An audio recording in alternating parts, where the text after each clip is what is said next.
Segundo livro dos Reis, capítulo de número 20.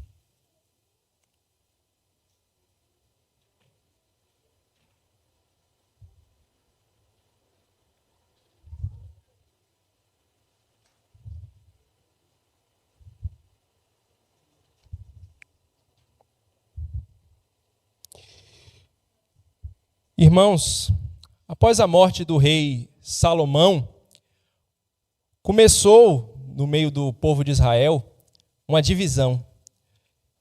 A nação de Israel foi dividida em dois reinos. Ao norte ficou o reino de Israel e ao sul ficou o reino de Judá.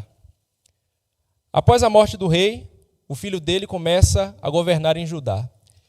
E desde que o filho dele, Roboão, começa a governar até o cativeiro, se passou um período de cerca de 385 anos. Um período bastante longo e um período de bastante mudança no meio daquela sociedade. Muitos reis se levantaram ao longo desse período.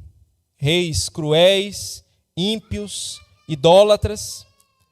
E durante esse período, 20 reis passaram pelo trono de Judá. O 13º rei que se assentou naquele trono foi o rei Ezequias. Esse rei foi uma minoria, ele fez parte de uma minoria. Esse rei, ele foi contra a idolatria e ele foi extremamente incisivo. Ele destruiu, inclusive, aquela serpente de bronze que Moisés construiu. Eles deram o nome para aquela serpente de Neustã e eles acendiam incenso em adoração àquela imagem. Houve uma corrupção tremenda nos dias daquele rei. O seu reinado durou 29 anos e ele confrontou não só a idolatria, mas inclusive inimigos políticos de Israel. O texto bíblico diz que depois dele nunca houve um rei que fosse tão dependente do Senhor, tão incisivo, tão contrário ao pecado, à idolatria daquele povo. Mas, como todo crente, o rei Ezequias também tinha suas dificuldades, tinha suas falhas, tinha seus medos. Ele ficou com medo quando foi ameaçado pelo rei da Síria. Mas através de uma oração desse homem, irmãos, uma única oração, cerca de 185 mil soldados do exército assírio foram mortos em uma única noite pelo anjo do Senhor. Quando a gente ouviu provavelmente essa história pela primeira vez, provavelmente a gente diz: uau, que homem de Deus, que super crente é esse? Uma única oração aconteceu um milagre tão grande, tantos inimigos serem dizimados, e às vezes a gente ora por coisas muito, muito menores e a gente não vê a oração se concretizar. Mas a grande verdade, meus irmãos, é que não existem supercrentes. A grande verdade é que todos nós somos fracos, somos pequenos e dependemos do Senhor. E isso não era diferente com o rei Ezequias. Nessa noite nós vamos examinar com um pouco mais de atenção o momento mais tenebroso da vida desse homem. O momento em que esse homem passou por uma enfermidade tremenda que quase levou à morte. A nossa meditação vai ser do versículo 1 até o versículo 7, e nós estaremos ao longo da exposição já fazendo os comentários, as aplicações. Vamos ler um versículo, fazer os comentários e já trazer as aplicações até finalizarmos a leitura. Mas antes disso, vamos orar. Senhor nosso Deus, nós te bendizemos, ó Pai, e te agradecemos pela tua palavra. Nós te pedimos, Senhor, que tu possas falar conosco por meio da Escritura, que o Senhor possa, ó Deus, usar a minha voz como instrumento nas tuas mãos para edificar o teu povo, que o Senhor possa trazer consolo e edificação para a tua igreja. Nós te pedimos para a tua glória, no nome santo e precioso do nosso Senhor Jesus Cristo. Amém. Vamos ler o versículo 1. Eu intitulei essa meditação, irmãos, como Perseverando na Oração Diante de Mais Notícias. Diz a Escritura no versículo 1. Naqueles dias, Ezequias adoeceu de uma enfermidade mortal. Veio ter com ele o profeta Isaías, filho de Amós, e lhe disse: assim diz o Senhor, põe em ordem a tua casa, porque morrerás e não viverás. A primeira coisa que nós aprendemos com esse versículo, meus irmãos, é que crentes, pessoas de Deus, pessoas fiéis, adoecem e podem ser acometidos por doenças letais, podem ir à morte. Isso poderia ser óbvio, devia ser óbvio para todos os crentes, mas muitos de nós não têm consciência disso. Nós vivemos, irmãos, em um mundo onde o pecado entrou. O pecado nos atingiu em cheio. E a Bíblia diz que quando o pecado entrou, a morte passou para todos os homens. Mesmo nós, servindo ao Senhor Jesus Cristo, crentes no Senhor Jesus, ainda sofremos com os efeitos do pecado. Nós vivemos em um mundo caído. Nós vivemos em um mundo que foi corrompido pelo pecado em todas as suas esferas. Então, até mesmo aqueles que já fazem parte da nova criação, aqueles que são membros da criação regenerada por Cristo Jesus, até esses podem morrer com doenças letais. Isso não foi diferente com esse homem. Quando nós chegamos no versículo 7, que mais à frente vamos expor, nós temos consciência de que a enfermidade que esse rei teve foi uma úlcera, uma ferida. A Bíblia não diz a razão desse ferimento. Se a razão dessa doença ser mortal é porque o ferimento levou à infecção generalizada, se esse ferimento é um câncer, nós não temos essa informação.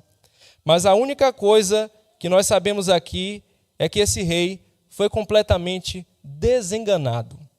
Não havia nenhuma esperança para esse homem. Esse homem foi desenganado, inclusive, pela medicina. Sim, nos tempos do rei Ezequias já haviam médicos, já havia medicina. Os irmãos lembram que um dos antecessores do rei Ezequias foi o rei Asa. O rei Asa, ele também sofreu de uma enfermidade muito grave nos pés, que o levou à morte, e ele se consultou com médicos. Isso está escrito no segundo livro das Crônicas, no capítulo 16. Então, a questão não era medicina, havia medicina nos tempos de Ezequias. E quando esse rei recebeu a visita do profeta Isaías, provavelmente ele estava esperando uma boa notícia. O profeta do Senhor está vindo me ver. Deus vai usar esse profeta vai me animar, esse profeta vai falar que eu vou ser curado, Deus vai fazer um milagre na minha vida e tudo vai melhorar. O rei Ezequias provavelmente esperava esse tipo de notícia. Mas não foi essa a informação que ele recebeu. A informação que ele recebeu, meus irmãos, foi: põe a tua casa em ordem, porque morrerás e não viverás. O rei Ezequias, ele recebeu aquilo que os profissionais da saúde chamam de um prognóstico reservado. Ele foi condenado. Ele estava sendo considerado um paciente terminal. O profeta Isaías disse para ele: você tem pouco tempo de vida. A sua doença não tem mais perspectiva de cura. O objetivo do tratamento não é mais te curar. O objetivo do tratamento é aliviar o seu sofrimento, é evitar que você sofra mais. É só isso que nós podemos fazer por você. Você é um paciente em estado terminal. Você é um paciente que está em cuidados paliativos. Eu não sei quantos dos irmãos já acompanharam pacientes em cuidados paliativos, pacientes em estado terminal. Alguns anos atrás, estagiando em um hospital daqui da cidade, eu fiquei por um tempo trabalhando em uma unidade de pacientes em cuidados paliativos.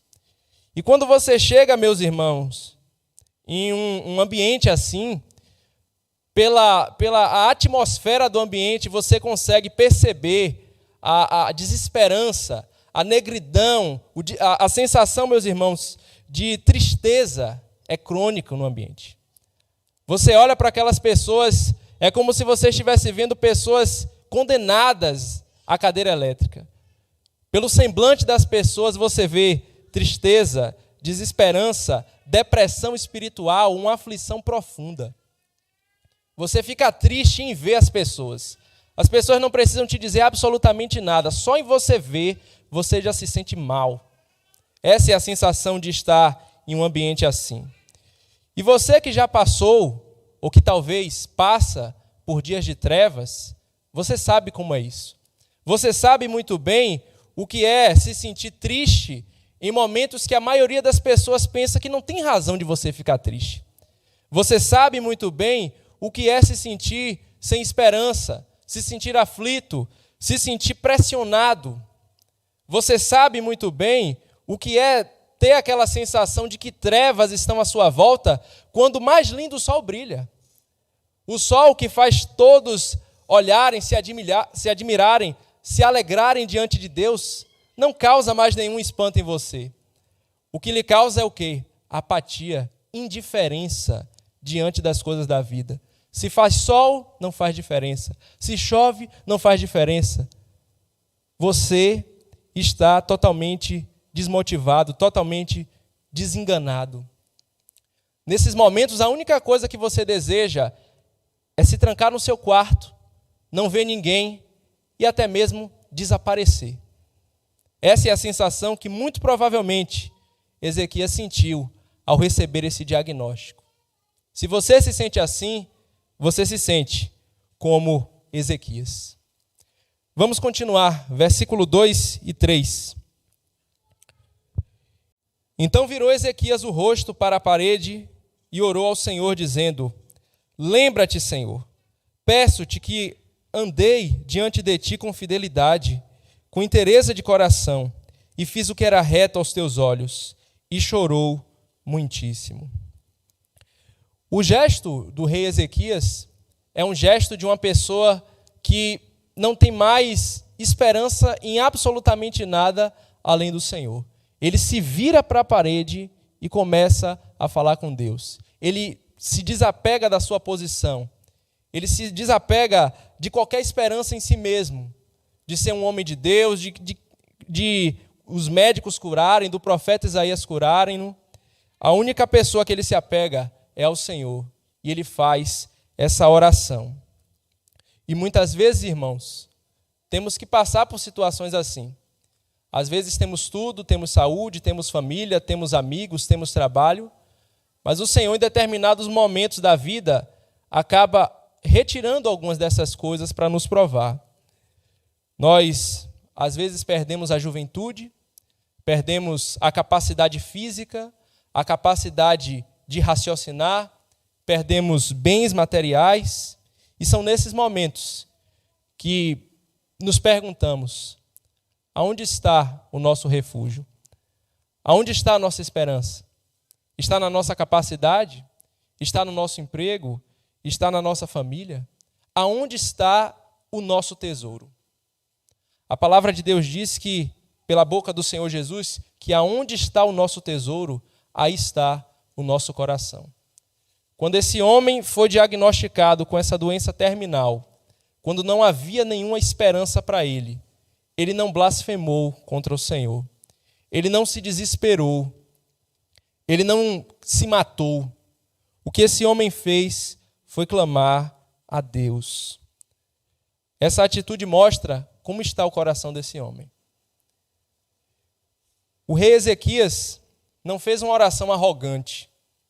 Não fez uma oração no sentido de dizer: Senhor, eu já fiz tanto pelo teu reino, eu já fiz tanto pelo reino de Judá, e é com isso que o Senhor me paga. Não é esse tom a oração de Ezequias. Para entendermos a oração do rei, precisamos lembrar como Israel se relacionava com Deus no Antigo Testamento. Israel tinha uma aliança condicional com o Senhor. Ou seja, Deus se relacionava com eles da seguinte maneira: se eles obedecessem a Deus, Deus iria abençoá-los. Se eles desobedecessem a Deus, eles seriam amaldiçoados. Era esse tipo de relação que havia entre Deus e o povo de Israel no Antigo Testamento.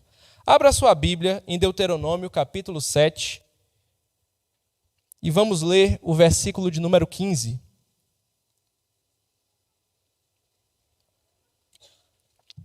Deuteronômio, capítulo 7, versículo 15. Diz a palavra de Deus: O Senhor afastará de ti toda a enfermidade, Sobre ti não porá nenhuma das doenças malignas dos egípcios, que bem sabes. Antes as porás sobre todos os que te odeiam. Eram nesses termos que Deus se relacionava com Israel. Quando Ezequias faz essa oração, implicitamente ele está evocando a aliança. Ele está recordando que Deus tem uma aliança com o seu povo. Ele está recordando a Deus que ele tem sido fiel ao Senhor. E que o Senhor prometeu cuidar do seu povo que andasse em fidelidade. O choro copioso do rei Ezequias, meus irmãos, mostra o modo como nós devemos nos relacionar com o nosso Deus, rasgando o nosso coração diante da sua presença, clamando a Deus que Ele cumpra as promessas dEle, depositando nele nossa total confiança, nossa total dependência e com bastante humildade e sujeição à sua palavra. Ezequias clama ao nome do Senhor, mas nesse momento ele não tinha nenhuma esperança que o veredito pudesse mudar. Mas ainda assim ele entra na presença do Senhor. Isso nos ensina uma lição importante. O nosso relacionamento com Deus, o fato de nós orarmos ao Senhor, deve ser não apenas quando precisamos de alguma coisa, não apenas quando queremos que Deus faça um milagre na nossa vida, mas a base do nosso relacionamento com Deus deve ser a adoração ao Senhor. Ainda que Deus não cumprisse isso que Ezequias pediu, ainda que ele não fosse curado a Deus, a oração dele valeria a pena, porque ele estava glorificando o nome do Senhor, tendo comunhão com o Deus da aliança. Vamos continuar a leitura, irmãos, do verso 4 ao verso de número 6. Antes que Isaías tivesse saído da parte central da cidade, veio a ele a palavra do Senhor, dizendo: Volta e dize a Ezequias, príncipe do meu povo: Assim diz o Senhor, o Deus de Davi, teu pai: Ouvi a tua oração e vi as tuas lágrimas. Eis que eu te curarei. Ao terceiro dia subirás à casa do Senhor. Acrescentarei aos teus dias 15 anos, e das mãos do rei da Síria te livrarei, a ti e a esta cidade. E defenderei esta cidade por amor de mim e por amor de Davi, meu servo. A primeira coisa, meus irmãos, que chama a atenção nesse trecho é o modo como Deus atende essa oração. Na nossa mentalidade, às vezes é meio que convencionado que para Deus atender uma oração, a gente tem que orar hoje, tem que orar amanhã, tem que passar meses orando, semanas, anos orando, para que Deus cumpra uma coisa que nós pedimos a Ele. Aqui o profeta nem tinha saído da cidade e Deus já ouviu e já cumpriu essa oração. Isso é surpreendente, irmãos. Claro que com isso eu não estou querendo dizer que você não deve orar sem cessar, como a Bíblia diz.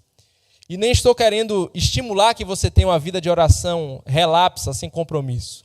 Mas o ponto é que Deus, muitas vezes, pode nos surpreender ouvindo nossas orações e respondendo aquilo que nós pedimos. Lembra lá de Atos dos Apóstolos? Os irmãos orando, clamando a Deus que Pedro fosse liberto da prisão. E quando Pedro é liberto, aparece qual é a resposta das pessoas? Essa menina está doida. Essa menina que foi atender a porta é doida. Ali não é Pedro coisa nenhuma. Ali ela está vendo coisa. Nós agimos dessa forma, irmãos. Às vezes pedimos a Deus e quando Deus realiza, nós não acreditamos que de fato Ele está atendendo a nossa oração. A segunda coisa que eu gostaria de chamar a atenção para os irmãos nesse trecho da meditação é que Deus usa as orações do seu povo para cumprir os seus planos. As nossas orações fazem diferença. A Bíblia nos mostra, meus irmãos, que o Deus que nós servimos, Ele não é um Deus que muda de ideia. Deus não é um Deus que trabalha com improviso. Deus tem um plano. Deus é organizado. Deus traçou o seu plano na eternidade. E Ele vem dando cabo desse plano até a consumação dos séculos. Tudo aquilo que Ele determinou no seu plano irá se cumprir. E dentro desse plano eterno, soberano, Ele estabeleceu que as nossas orações façam parte do plano. Aquilo que Ezequias soube na primeira visita do rei Isaías foi que ele iria morrer, isso fazia parte do plano, mas ele não sabia que quando ele orasse, o Senhor iria acrescentar mais alguns anos de vida para ele. Isso pode parecer um pouco confuso para a gente, e realmente é confuso, porque nós estamos falando do plano eterno de Deus. Nós estamos falando de a mente de um Deus que é infinito, e nós somos finitos. Mas para tentar facilitar, clarear a sua mente, eu quero te lembrar daquela situação do Lázaro, a morte e a ressurreição de Lázaro. Aí eu faço uma pergunta para você ficar aí refletindo. Jesus queria que Lázaro morresse ou vivesse? A resposta é os dois. Por que os dois? Porque ele morreu quando Jesus poderia curá-lo à distância e depois o Senhor Jesus o ressuscitou. Ele queria que ele vivesse. Então, nós vemos que dentro dessa tensão na Bíblia, não tem como a gente zerar todas as coisas, zerar todas as informações. Mas a Bíblia mostra essa verdade e nós cremos, nós abraçamos elas pela fé. Nós vivemos nessa tensão que a Escritura nos coloca. Mas o que é que eu quero dizer com isso, meus irmãos? Eu quero dizer que Deus, ele trabalha de um modo soberano e o seu plano é executado de forma silenciosa. Todas as coisas que aconteceram na sua vida até esse momento fazem parte desse plano silencioso de Deus. Aonde você cresceu, o bairro que você mora, a família que você tem, a profissão que você tem, o seu nível de escolaridade, todos esses elementos na sua vida fazem parte do plano silencioso de Deus, que tem como um objetivo final: formar Cristo em você, tornar você mais parecido com Jesus Cristo. Todas as dificuldades, todas as alegrias, todas as vitórias, todas as perdas, todos os acertos, todos os erros, todas essas coisas Deus tem permitido que aconteça na sua vida para que Cristo seja formado em você.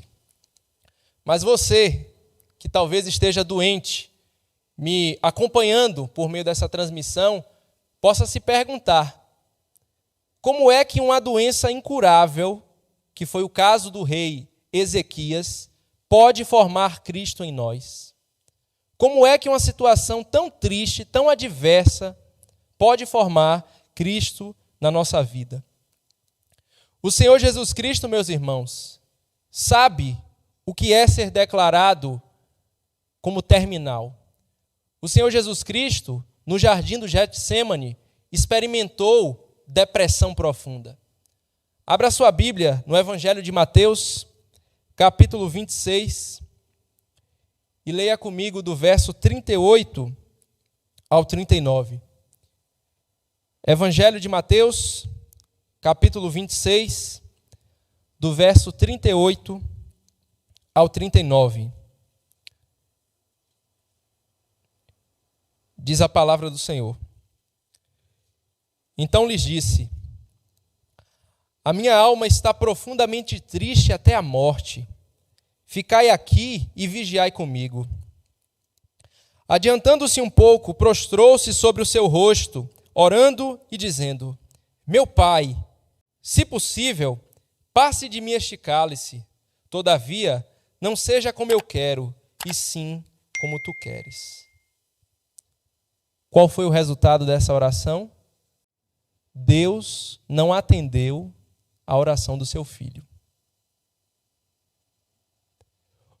Irmãos, Deus é digno de ser glorificado na nossa vida se Ele atender às nossas orações, assim como Ele atendeu à oração do rei Ezequias, dando a ele mais anos de vida, curando ele, restaurando a vida dele e a saúde dele. Deus continua sendo digno de toda a glória nas nossas vidas se nós orarmos pedindo a Ele que Ele passe de nós esse cálice e Ele não atender a oração. Deus é digno de ser louvado. Deus é digno de ser adorado. E quando você tem a sua oração não respondida, quando você passa por situações como a que o Senhor Jesus Cristo passou aqui, nesse momento, você também, servo do Senhor, fiel ao Senhor, está sendo conformado à imagem do seu Filho. O apóstolo Pedro diz que nós deveríamos ser aperfeiçoados, participar com Cristo da comunhão dos seus sofrimentos. E são nessas horas que nós somos, irmãos, mais parecidos com o Senhor Jesus Cristo na hora do sofrimento. Vamos ler o último versículo da exposição, segundo livro dos Reis, capítulo 20, verso 7. Disse mais Isaías: tomai uma pasta de figos. Tomaram-na e puseram sobre a úlcera, e ele recuperou a saúde. Esse versículo, irmãos, é algo muito curioso para a gente, né? A gente observa aqui nesse trecho que o Deus que faz milagres, o Deus que cura de modo sobrenatural, também utiliza de meios naturais para curar as pessoas. O que vemos aqui é que o profeta Isaías ele não fez nada mirabolante. Talvez a gente esperasse que o profeta fizesse alguma coisa, né? A gente gosta de um dramazinho, né? Um espetáculo, né? O ser humano é assim. Talvez ele botar a mão, ele, sei lá, tirar a doença com a mão, sei lá. Mas o que é que ele faz? Ele prescreve uma pomada fitoterápica. É isso que ele faz aqui. E ele manda colocar essa pomada em cima da ferida. O que é que eu aprendo com esse trecho? Eu aprendo que Deus trabalha por meios naturais também e que nós, servos do Senhor, devemos utilizar desses meios naturais que ele estabelece. Parece hiper espiritual aquela pessoa que diz: não, eu não tomo remédio, eu vou orar e Deus vai me curar por meio da minha oração. Deus pode te curar por meio de uma oração? Pode, mas você rejeitar os meios naturais que Deus estabeleceu para curar, você está indo contra aquilo que ele determinou. Deus, ele derramou da sua graça sobre os cientistas, sobre os profissionais da saúde, e nós devemos utilizar esses meios que ele nos separou para que a gente pudesse ser abençoado. Isso nós vemos, meus irmãos, até mesmo na própria construção do texto bíblico. Por exemplo, o apóstolo João, ele recebeu a mensagem do Apocalipse por meio de uma revelação. Ele teve visões de coisas grandiosas. Mas, por exemplo, o Lucas, que escreveu o Evangelho, ele não teve nenhuma visão espetacular. Lucas fez pesquisas, foi entrevistar as pessoas, foi ver Maria, foi ver Pedro, foi andando, foi fazendo um estudo. E da mesma forma que o Evangelho de Lucas é inspirado por Deus, Apocalipse é inspirado por Deus, Deus também trabalha com meios naturais. E nós devemos utilizar desses meios naturais também. Então, que Deus derrame da sua graça em nossas vidas, nos dê sabedoria e nos ajude a lidar com situações difíceis. Que possamos confiar que o nosso Deus continua realizando milagres e, ao mesmo tempo, utilizando dos meios naturais que Ele estabeleceu para que nós pudéssemos lidar com as enfermidades. Amém? Vamos orar. Nosso Deus, nós glorificamos o Teu santo e eterno nome. Nós nos alegramos na Tua presença, Pai. Nós cremos, ó Deus, que a Tua palavra é a verdade em tudo aquilo que ela diz. Ó Deus, como é difícil, Senhor, lidarmos com temas tão pesados, enfermidade, morte. Mas o Senhor é o Deus Todo-Poderoso. O Senhor venceu a morte. O Senhor nos prometeu nos dar um corpo de glória, um corpo transformado, onde jamais iremos novamente passar por essas aflições desse mundo. Pedimos, ó Pai, que o Senhor aplique a Tua palavra no nosso coração, que por meio, ó Deus, dos nossos sofrimentos, sejamos aperfeiçoados, cada vez mais parecidos com Cristo. Que nos dias, Senhor, tensos. Naqueles dias, Senhor, que estivermos em meio às trevas emocionais, sem esperança, com medo, profundamente tristes e abatidos. Naqueles dias, possamos lembrar que o Senhor Jesus Cristo também esteve assim. E Ele, sendo nosso representante diante do Senhor, Ele pode se compadecer das nossas fraquezas. Ó Deus, faça isso nas nossas vidas. Esteja abençoando, Senhor, aquelas pessoas que têm lutado, Senhor, com doenças incuráveis. Esteja abençoando, Senhor, aqueles que lutam com depressão, aqueles que estão desanimados, aqueles que estão, ó Deus, com diversos problemas de saúde, Senhor. Tenha misericórdia, Senhor, de cada um deles. Que o Senhor faça isso para a tua glória, no nome santo e precioso do Senhor Jesus. Amém. Você foi edificado e gostaria de contribuir com o Ministério Mateus Bittencourt Oficial? Para isto, basta mirar a câmera do seu celular no QR Code que está aparecendo na tela.